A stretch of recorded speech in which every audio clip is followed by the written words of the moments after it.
Preparation. Well, the Par Tonight show sort of set the model for how talk shows worked. And they had what would be called a talent coordinator.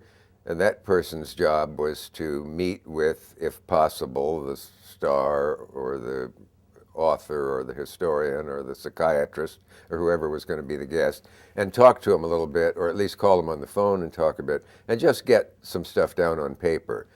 Like ask him about the fact that his daughter just won a prize, or be sure he wants you to be sure and mention the Hanseatic League, or I'm sorry, I'm really reaching it. But so you got something to look before you look down at, and I finally learned that that's great to have, but not even that is necessary. If things roll the way they're supposed to, and you have an engaging person, conversation moves as conversation does in real life, and you don't necessarily have to look down and read off a note. Maybe that's why on a notorious show of mine where Norman Mailer and Gore Vidal tried to eviscerate each other, when Mailer got pissed, he got pissed before he came to the studio, but annoyed at me on the air, and I at him, and the thing, I guess, that really got me was when he said, "Why don't you just read the next question off the question sheet?" And that's when I said somewhat famously now, "Why don't you fold it 5 ways and put it where the moon don't shine?" This got one of the longest laughs in my career, and certainly in television. And it went on from there. But the idea that the show was, he knew to pick on the thing that would anger a host the most, that he can't think of anything to say and has to read questions off a sheet. Oh, I like Norman Mailer, and I loved his writing long before I knew him, and he was not gifted in the area of humor. Thus, on that notorious show of mine, Gore Vidal was able to get laughs off of him without. But Gore wasn't picking on him. He would just say things like, Norman was pissed. I think drunk is the word I'm looking for, and came on to get even with Gore for something he said Gore had written about him. But at one point, he said, "Gore, can't you just talk to me instead of talking to the audience? Can't you just talk to me?" And Gore, in that elegant way that he has, said almost the following. I'll probably get 80% on it. A wonderful sentence that got applause. It was approximately, "Of course, I'd be happy to talk to you, Norman, but we don't find ourselves in the friendly neighborhood bar, but by election in front of a studio audience, and it would be dishonest of us to pretend otherwise." And this great little sentence got a big hit, which of course stung Norman too. But he was on later show. People said, "I bet you never spoke to him again." Yeah, I did. I saw him a number of times after that, and we remained friends, if not buddies. I doubt that it'll change. My set, I've had it fixed so that the minute an actress comes off to talk about her latest movie, it switches to any other channel. And because you know she's going to use the word exciting at least 5 times in the first segment, if there is a second one.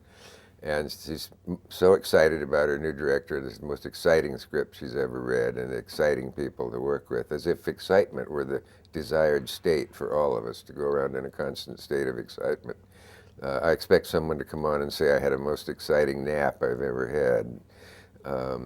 That should be expunged from the language, along with "let me ask you this."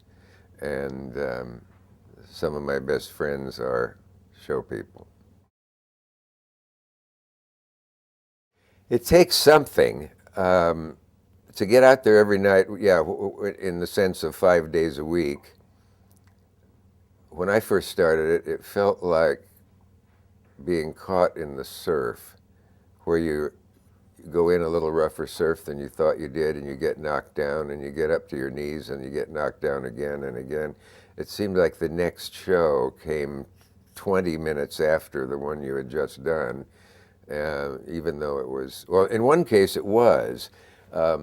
In those days, when real men did talk shows and did 90 minutes a week, a night, I mean, I, feeling I needed a longer weekend, did 2 on Thursday. 5 on 5 days is hard enough, but 2 on Thursday. I never got to the end of the second one fully conscious. I remember I just would sort of sit there thinking, this person's lips are moving, thank goodness, they must be saying something. Maybe I can detect what it is and answer. After that, I would go out to the country, and for the first 30 miles of being driven out of town, my body gave off heat like a radiator from all that light for 180 minutes. It was the strangest thing. But yeah, it's also great fun when it works. And if you have the life that certain show people do, the time they're on is the only time they're vaguely happy, like poor Judy Garland. Or, well, Johnny was happiest on the air by great measure than he was any other time of the day. And I liked Johnny so much. We were really good friends. He liked me a surprising amount. Whenever a show of mine would go off, which happened several times, Johnny would have me on that Monday, the next Monday on The Tonight Show, and say, if this next one doesn't work, it's going to be Armed Forces Radio for Richard. But we had great fun together and got on well. But he had a rough life, off, as so many show people do, and he had a wife on the ledge at one point, and he was drinking a bit, which is not a secret anymore, and wasn't then really by him. But boy, did he pull himself together for the show. God, I haven't the slightest idea. I guess maybe I don't think in those terms. I've just always known it to be there from as far back as almost as far back as I can remember. With Jerry Lester and Dagmar, 2 more asterisks, then Steve Allen. And it's just always seemed like a natural part. The fact is, of course, it didn't come about naturally. It had to be invented. And the great Pat Weaver, Sigourney Weaver's dad, at NBC, really gave us, at one stroke, The Tonight Show, The Today Show, and there was one in the daytime, I believe they all sort of started at the same time, called The Home Show, I think it was. That one fell by the wayside, but Today and Tonight remained, and they seem so natural that it's hard to think somebody had to invent them. And the desk and the chair for The Tonight Show, which I varied at one point by sitting people in a circle, and you don't have to have a desk. Every time I started a new show, the press people would say, how are you going to make this show new and different? And it used to get me. Why does it have to be new and different? The format's been around for years. But finally, they persisted, and I would say, well, the guests are going to stand, and you'll think this is silly maybe, but we're going to have the guests seated on blocks of ice. That tends to stimulate people to talk more and be more interesting. And the numbskulls in the group would write these things down as if they were true. Well, what did? I haven't read any papers for at least a month. Yeah, that's at once 2 things. One of the dumbest moves I've ever heard of being made by a network.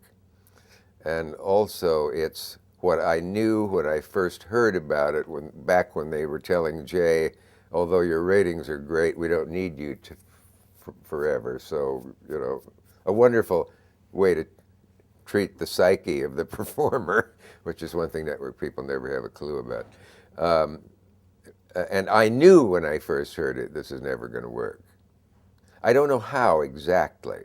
I don't pretend to know why 10 o'clock proved to be such an awful time for a talk show. But it is. The psychology of that much later when the Tonight Show's on and people have had a drink or two and are about to go to bed and want some entertainment before nodding off is very different from how you feel at 10 o'clock when you could see Law and Order and other such shows. And it's just unnatural to tune over to the mess Jay inherited. I thought Conan was interesting when he pointed out that hijack offer they offered him, that cynical thing that no one in his right mind would accept to get rid of him. When he said that you can have the Tonight Show at 12:05, well, somebody, including Conan, pointed out that 12:05 is no longer tonight; it's tomorrow. So it would have to be called the early show, but anything but the Tonight Show. And they managed, I think, to make somewhat damaged goods of both artists involved. And they also succeeded in making their enemy, David Letterman, NBC's competition, more successful than ever.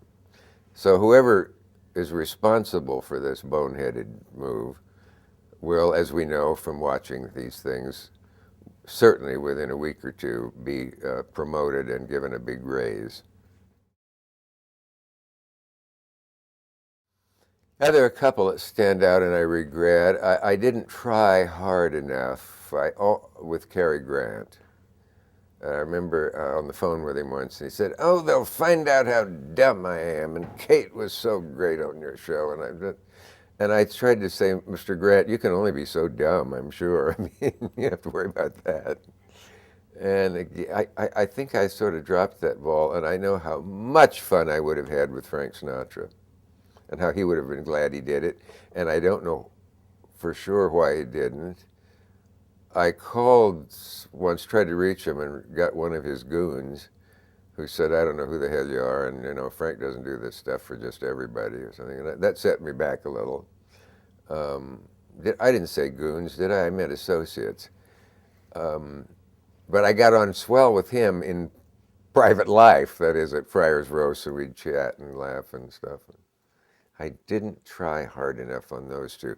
But I was sort of famous for getting everybody I ever wanted and did. I'm not sure Barbara Walters ever forgave me for getting Katharine Hepburn first.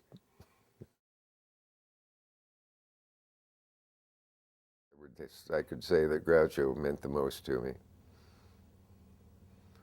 I missed him as a kid. I grew up on the game show, my generation. My dad's generation grew up on the Marx Brothers movies, and then You Bet Your Life. But I had it the other way around. And we were in Hollywood once when I was a kid, about 10, visiting relatives and farmer's market. I bought a chicken leg at one of those stands. And the lady said, "Hey, kid, you should have been here 2 minutes ago. Groucho Marx is standing right where you are." And I thought, there is no God. There is no God. Or he would have not let me pee or stopped doing something I did, but to get here 2 minutes earlier and meet Groucho Marx. But I met him many years later, and for quite a number of years, so that was nice. Leaving a party once. I went to movies with him. I can't believe it. I went to plays with him. I had dinner at his house and worked for him in 2 weeks once. And he didn't really much care for Hollywood society or actors. He loved writers. He loved hanging out with writers. He was a born writer. And leaving a party once in California, he said, "Let's get out of here." Sneaking out, and the hostess came over and said, "Well, Groucho, leaving so soon?" He said, "I've had a wonderful evening, but this wasn't it."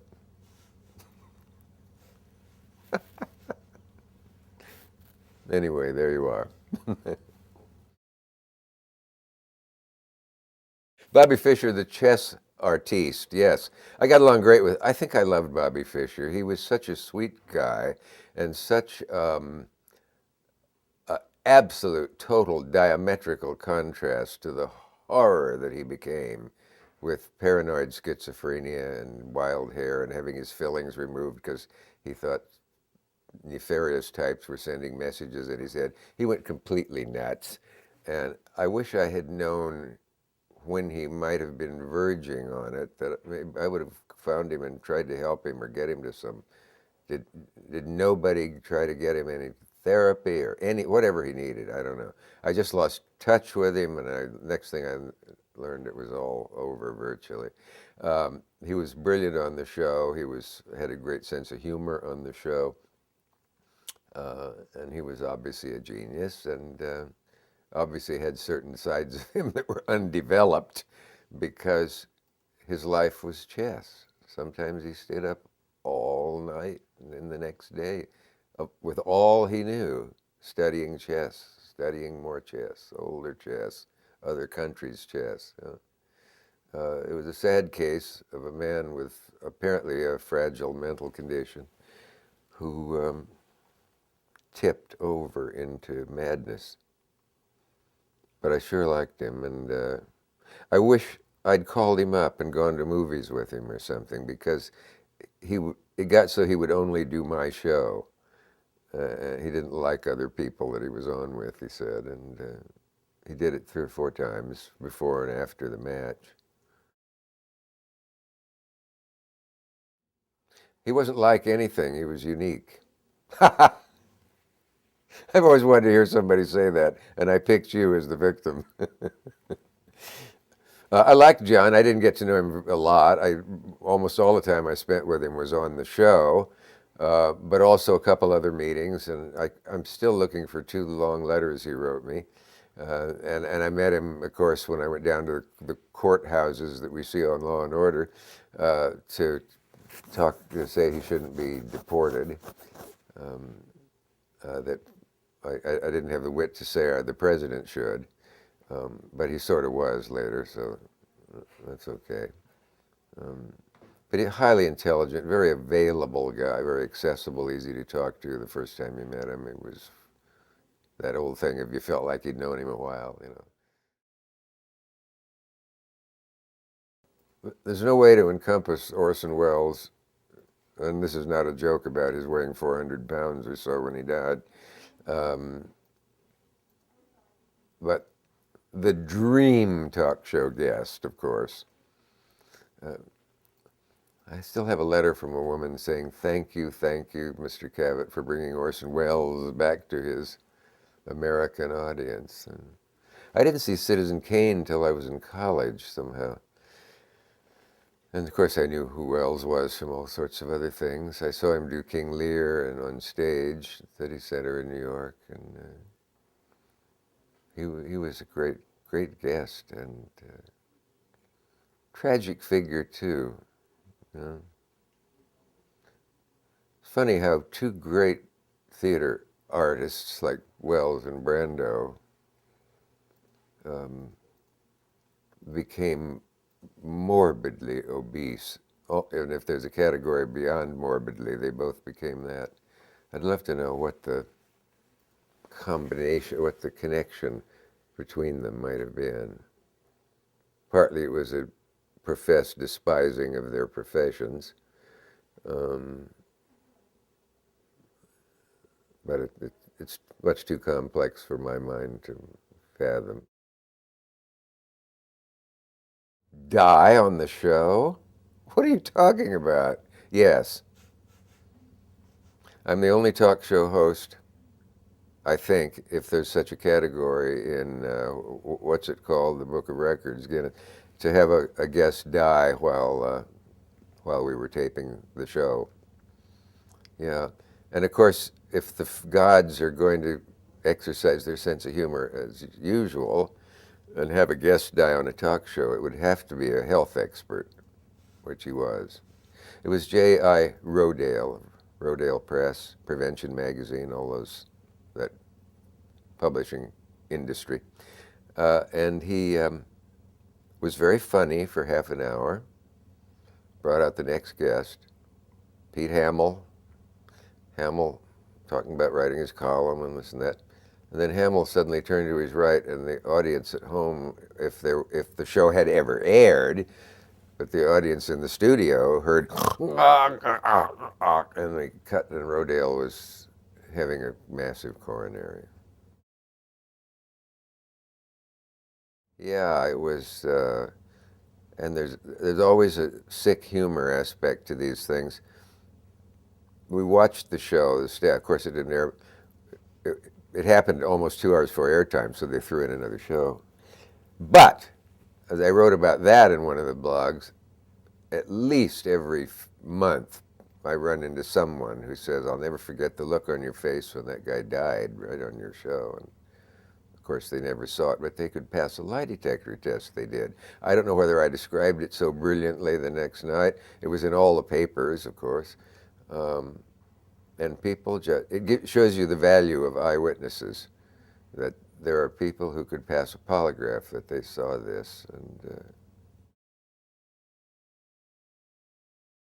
the erstwhile president and great unindicted co-conspirator. I'm not sure exactly. Partly, the reason I find myself, I only learned this a couple of years ago, and you can see it on YouTube. Nixon decides to screw Cavett, I think it's titled, from the Nixon tapes. There he and Haldeman, for young folks, this was one of Richard Nixon's assistants, henchmen and lickspittles, said, "We got to get Cavett. Who is this? What is Cavett?" Haldeman says, "Well, he's the worst. He's always loading the show where the Nixon cuts in with, but what are we going to do?" Anyway, it contains the immortal line by the chief executive, "How can we screw him?" in Nixon's inimitable delivery. We're working on that, I think is how it ends. Partly it had to do with the fact that I testified that John Lennon should not be deported from the U.S., although Richard Nixon's administration and Richard Nixon wanted to. That again was Haldeman. There's a tape somewhere where Haldeman says, "This Lennon, he could sway an election." And that was enough for Tricky Dick to hear. It's a shame about Nixon. I wrote 2 really good blogs about him on my New York Times online blogs, Dick Cavett NY Times. I just read them, and they're better than I thought when I wrote them. One of them is very funny and very embarrassing at the same time. But I mention in them that the shame about Nixon is that he was certainly the most intelligent president we had had in a long time. And his remarkable brains and legal grasp and intelligence were so tragically wasted by his criminal personality. Yeah, I was a magician, and I made, in those days, the fortune sometimes while in high school of $20, $25 a night at a church or a company celebration or something. Yeah, I was very good. I had some good teachers, and I was able to lend my school teacher parents $800 as the down payment on a new car when I was in 10th grade. I did some apparatus magic. I did some, I have a genius rope routine that I do, taught to me by a genius magician. At 15, I won a trophy at an International Brotherhood of Magicians convention, beating out in the same category the president of the Society of American Magicians, which allowed my hometown paper, the Lincoln Journal and Star, to do the headline with 3 pictures of me and my bow tie and my rope and my scissors. Young Lincoln Sharpie, best magicians group head. That just perfectly fit. There was a link between Carson and me and magic because we used to, sometimes I would say, Johnny, teach me to do a double lift with a deck. I can never master it. And he would come back to the dressing room after we taped and his show and demonstrate. And one night he had me to dinner at his house, a thing his staff couldn't believe, since he didn't really do stuff like that. And he was producing lit cigarettes when I arrived and showing me how. And then we smelled something. And looking down, there was almost by then a quarter-sized black burn spreading on the brand new Aubusson carpet that his wife had bought 2 days earlier. So there was a bit of tension at dinner. Who, me? Um, I've never been entirely sure, except I wrote for them, Johnny and Jack and Merv and others. And my highest ambition was to be a guest. I thought maybe I could get to the point where I could be the one that, now here's our friend Dick Cavett, who's been on before. But ABC had a pilot of 5 half hours called The Star and the Story. And they got Van Johnson and told part of his life, each of these 5 episodes, and submitted this as a pilot. And they hated the show, but they liked the young man who hosted it. That was myself. And so they thought, let's try him in a daytime talk format, and they did. And that became a nighttime talk show format job. And that's why I say, when you're smiling, there's a stand-up comic on your staff, and knows that many crap comics who'd have no opening or closing for their acts come out singing "When You're Smiling," and then they end with, "She's so bow-legged when she sits around the house, she sits around the house, and that's why I say, when you're smiling," and gets off. I'm sorry, you didn't need that, did you? Well, I had to fight the intellectual label when I started in television, because first of all, it's not going to help you commercially, and also it wasn't particularly true of me. I mean, I thought if anybody thought I was an intellectual, they probably had never really seen one. Maybe because I didn't know any better than to think you were supposed to read the guests' books before you had them on. And I remember plowing through 400-page books to have a guest on for 15 minutes or less, and somebody pointed out, you didn't use all that homework and you don't need it. I'm intelligent, but I'm not an intellectual, and I may have, because I was in the Ivy League, I might have had a better liberal arts education than a lot of people, but I don't think of myself as extraordinarily intelligent or intellectual, just reasonably so. Deliver jokes so they're not mechanical. If you deliver them so they're mechanical, you're in the wrong business. You're born with what it is to make a comic, and if you don't have a good ear and you don't have an instinctual way to say the line, I mean, an instinctive way to say the line, I guess, an intellectual would have gotten the word right. I don't know. It's just nobody can learn it. There have been shysters who have, and con artists who have had comedy schools where they teach you how to deliver a punchline and stuff like that. But that's preying on the untalented and taking their money. If you're good, you'll do it right and you'll make it. It's horrible to try to write jokes for yourself, unless you're just writing jokes.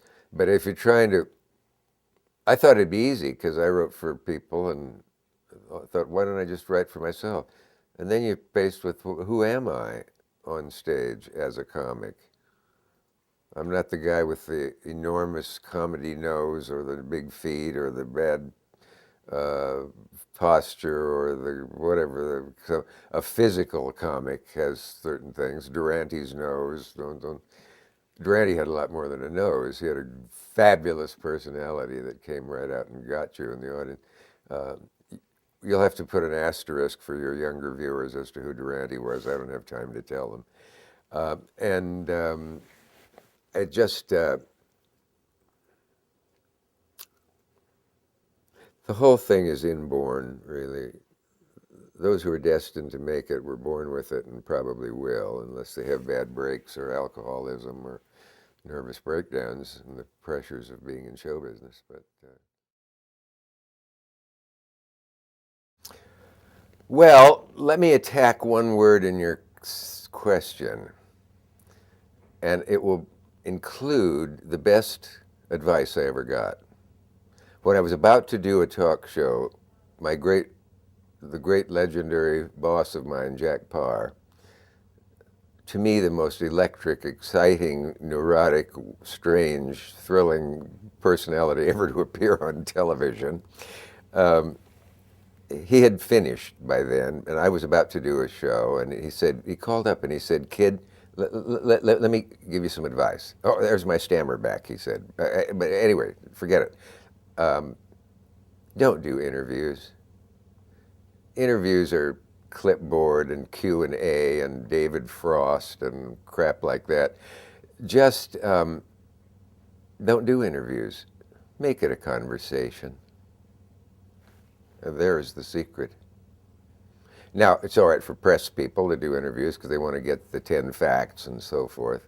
But I just wrote something about this, and I was thinking you could do an entire show following Jack's advice without ever that dreadful phrase, "Let me ask you this," which seems to be required of everyone on CNN, MSNBC, and almost everywhere else.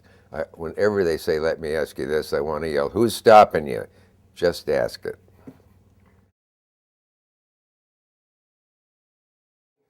Yeah, get help immediately.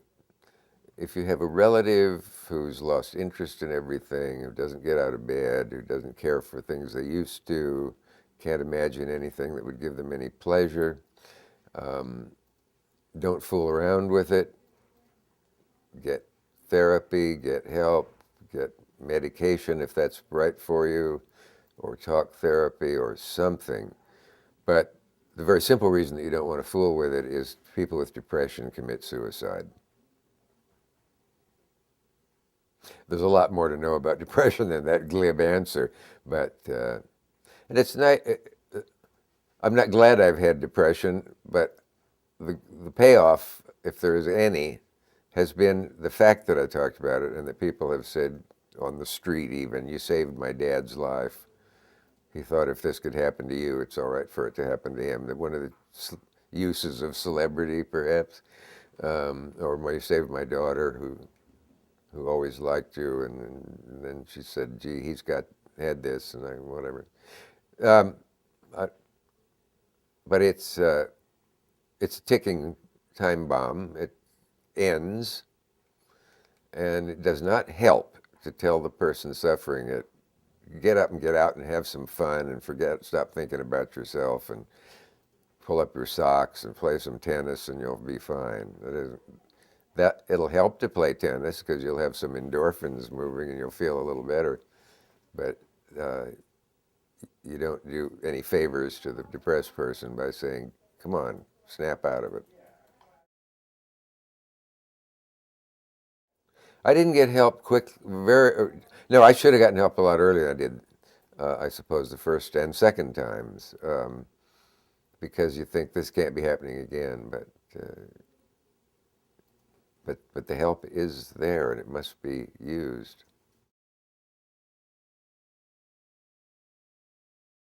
Blocking, I think it's a blocking because of my football career. Um, I love doing it when I'm doing it. I hate it when it's coming up again and I don't have a subject.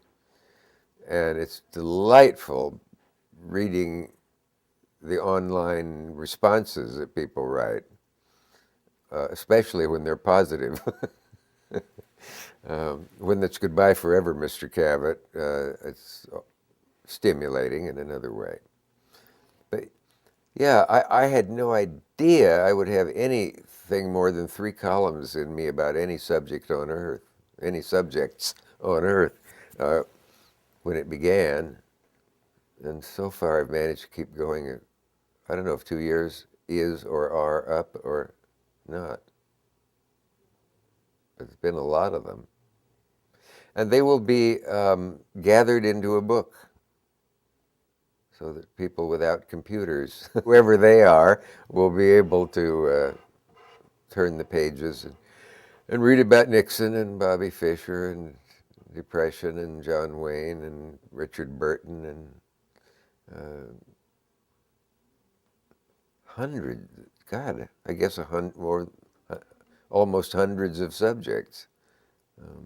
Sarah Palin column got sort of shattered the all-time record for responses, forwardings to other people, and receiving from other people. One woman wrote, "I got the column from 12 friends and sent it to 12 friends." Funny, when you write something and it's quoted back to you, it's satisfying in a way that it isn't if you say it on TV or do it in your nightclub act. And the Sarah Palin one, almost everybody, if they quoted a line, said it was, "She seems to have no first language." And I went on about the fact that how irresponsible it was of a presidential candidate to put a know-nothing in position to be the President of the United States, and said, in fact, I felt sorry for John McCain, that he aimed low and missed.